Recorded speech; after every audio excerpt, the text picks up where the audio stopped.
विद्या जो पदार्थ विद्या से जाने जाते सबका है आदि मूल परमेश्वर को बतलाते सत्य विद्या जो पदार्थ विद्या से जाने जाते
सारे चीजों को बनाता है। कितनी दया है। आजकल वैज्ञानिक पदार्थों को जान रहे हैं या बना रहे हैं? जी जान रहे हैं, बना नहीं रहे। अच्छा, वैज्ञानिकों ने पानी का फार्मूला ढूंढ लिया। पानी कैसे बनता है? हाइड्रोजन और ऑक्सीजन मिलाने से पानी बन जाता है। लेकिन उन्होंने कभी बना करके दिखाया पानी कि भाई राजस्थान में वर्षा नहीं हो रही, अकाल पड़ रहा है, एक हेलीकॉप्टर में हाइड्रोजन भरो और एक हेलीकॉप्टर में ऑक्सीजन भरो और दोनों के पाइप को एक जगह मिला करके छोड़ते चले जाओ और बारिश होती चली जाए। कुछ बना करके दिखाया कभी? पता चला उन्होंने पानी के गुणों को जाना है, उन्होंने पानी को बनाया नहीं। इससे पता चला प्रकृति के पदार्थों को आप जान सकते हैं, लेकिन बनाने की सामर्थ्य आप में नहीं है। बनाने की सामर्थ्य तो परमात्मा में ही है। इसलिए दोनों को आदि मूल परमेश्वर है। और कहते हैं उसकी कितनी बड़ी दया है, कितने पदार्थ संसार में बना दिए हैं। हम भोग करते करते करते करते थक जाएंगे, लेकिन वो समाप्त होने में नहीं आते। कितना बड़ा भंडार भर दिया है। इसलिए ऋषि नारायण जी महाराज लिखते हैं, जो उन इन सब उत्पन्न हुए जड़ चेतनादिकों को नहीं तिरस्कार करता है। ये सृष्टि इतनी बड़ी नहीं है जितनी हम देख रहे हैं, पर हम तो मेंढक वाली तरह से देखते हैं। एक मेंढक कुएं में गिर गया छलांग लगा करके। अब कुएं के अंदर जो मेंढक रहता था उसने पूछा, भाई साहब तुम कहां से आए हो? कहते मैं तो समुद्र में से आया हूं, बहुत बड़ा समुद्र है, तुम तो छोटे से जगह में रहते हो। तो उसने थोड़ा सा चक्कर लगाया कुएं के अंदर। मेंढक ने, इतने बड़े समुद्र में रहते होंगे? कहते नहीं, बहुत बड़े समुद्र में रहता हूं। उसने और बड़ा चक्कर लगाया, इतने बड़े में रहते होंगे? कहने लगे नहीं, और बड़े समुद्र में रहता हूं। उसने गुस्से में आकर के बिल्कुल किनारे किनारे कुएं के चक्कर लगाए। इससे बड़े में तो रह नहीं सकते, क्योंकि उसने इससे बड़ा समुद्र देखा ही नहीं। उसने कुएं में ही रहा है, कुएं को ही देखा है, लेकिन जब बाहर के समुद्र को देखते हैं तब आंखें खुली की खुली रह जाती हैं। ऋषि राम जी महाराज कहते हैं उस परमात्मा की विशाल सृष्टि को जिस दिन देखोगे उस दिन कहोगे जिधर देखता हूं उधर तू ही तू है कि हर शय में जलवा तेरा हूबहू है। वह परमात्मा, उसकी सृष्टि कितनी विशाल है, बड़ी। क्यों जी, हो गया? अनार का ज्ञान नहीं हुआ, केवल अनार की आकृति का ज्ञान हुआ है। अनार ऐसी आकृति का होता है। अच्छा, आजकल प्लास्टिक के भी फल आ रहे हैं बने बनाए। बच्चा उसी आकृति का जब प्लास्टिक का अनार देखेगा तो क्या कहेगा, मां अनार ले दो, ये अनार है। एक जगह रखे थे अंगूर, रखे बहुत बढ़िया, सेब रखे, केले रखे। अब हम गए, हमने देखा भाई फल रखे, उन्होंने खाओ करो शुरू, वो तोड़ने लगे तो वो घर के मालिक कहते जी ये दिखाने के हैं, ये प्लास्टिक के, ये खाने के नहीं। अगर केवल आकृति का ज्ञान है आपको तो आप भ्रमित हो सकते हैं, लेकिन मां ज्ञान कराती थी पहले बच्चे को, अनार को लिया, कहा बेटा ये अ से अनार, अ से अक्षर, परमात्मा को अक्षर कहते हैं और ये अ से अनार है। लेकिन मां केवल आकृति नहीं दिखा रही बच्चे को, उसको खोलती है, देखो बेटा इसमें जो बीज है ऐसी बनावट है जैसे हमारे दांतों की बनावट है, और इसको खा करके देखो बेटा। अब बच्चे ने खाया तो मीठा लगा, कि माँ ये तो बहुत मीठा लगता है। अब बच्चे को ज्ञान हुआ अनार का या नहीं हुआ? अनार का ज्ञान तभी होता है जब उस पदार्थ को मां खिला करके दिखाती है, तब पूर्ण ज्ञान हो जाता है। इसलिए कहते हैं परमात्मा ने दोनों चीजें दी हैं, पदार्थ भी दिए और उनका ज्ञान भी दिया है। केवल आकृति बनाने से ज्ञान नहीं होता, आकृति से तो बाहर की आकृति का ज्ञान हो जाएगा, लेकिन पूर्ण ज्ञान प्राप्त करना चाहते हो तो जो परमात्मा ने पदार्थ बनाया है उसको प्रत्यक्ष देखो। और परमात्मा ने हमको ज्ञान कराया। इस पृथ्वी में क्या है? अच्छा, समुद्र के किनारे आप देखते हैं नारियल पैदा होता है, समुद्र में से पानी आया नारियल में, और नारियल में पानी भर गया अंदर, किसने पिचकारी से भरा उसको?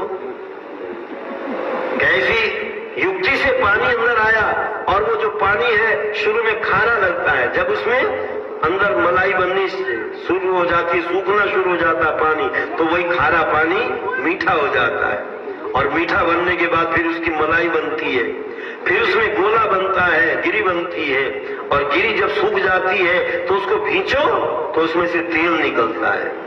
क्योंकि पानी से, ऐसी फैक्ट्री लगा लो कोई, पानी से तेल बनाओ, बन जाएगा। पर परमात्मा ने ऐसी फैक्ट्री लगाई समुद्र के किनारे, उसी पानी में से तेल तैयार हो रहा है। तुम्हें ज्ञान कराया है इस पानी में तेल भी है, और मनुष्य ने ढूंढा, खोजा, खोज करके समुद्र में से तेल निकालने लगे। क्योंकि डीजल कहां से निकलता है? धरती में से। पानी भी निकलता है धरती में से और तेल भी निकलता है, दोनों चीजें निकलती हैं। परमात्मा मानो हमको ज्ञान करा रहा है, और कहते हैं परमात्मा और क्या करता है? रचने वाला ही अपनी रचना का ज्ञान कराता है, रचने वाला ही अपनी रचना का ज्ञान कराता है। ऋतु यजुसाम अक्षर वेद का ही एक ईश्वर दाता है, अग्नि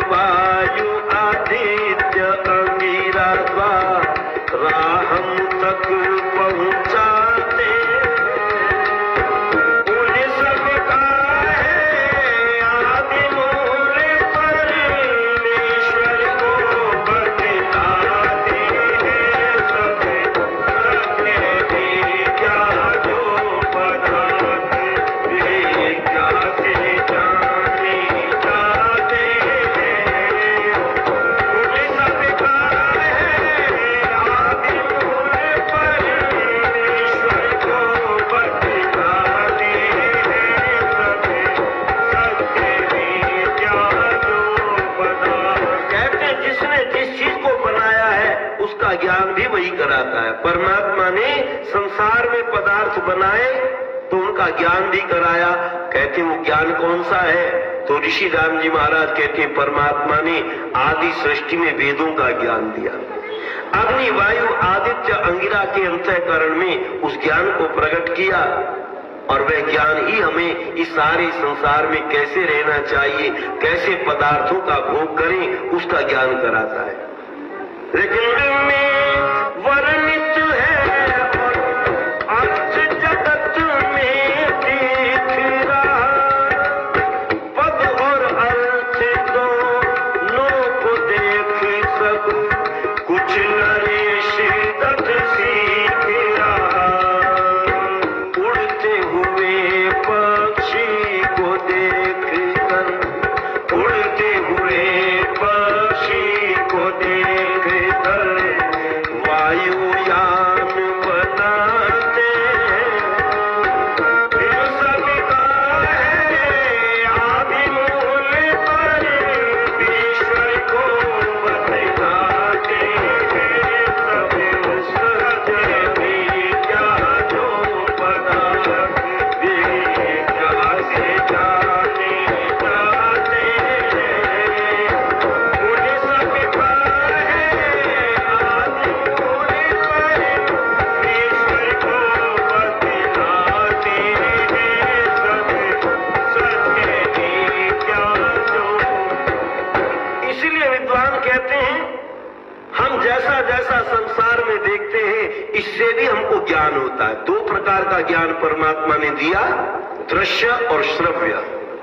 जो आंखों से देखते हैं वह दृश्य काव्य है परमात्मा का, और जो कानों से सुनते हैं वह श्रव्य काव्य है। श्रव्य काव्य श्रुति है, वेद है, इसलिए उसका नाम श्रुति रखा है। सुन सुन करके हम याद करते हैं इसलिए इसको श्रुति कहते हैं। और दृश्य काव्य ये संसार है। मनुष्य ने देखा ये पक्षी आकाश में उड़ता है, मैं भी उड़ना चाहता हूं, मैं कैसे उड़ूं? तो उसने खोज की किस कारण से ये पक्षी उड़ रहा है। हमारे शरीर की बनावट में और पक्षी के शरीर की बनावट में क्या अंतर है, और उसने उस अंतर को ढूंढा और ढूंढ करके हवाई जहाज बना दिया। न जाने कितने लोगों को उड़ा करके ले जाता है। मछली को देखा तैरते हुए समुद्र में, मनुष्य ने सोचा मैं भी तैरना चाहता हूं, पर मेरे शरीर की बनावट में और मछली की शरीर की बनावट में क्या अंतर है?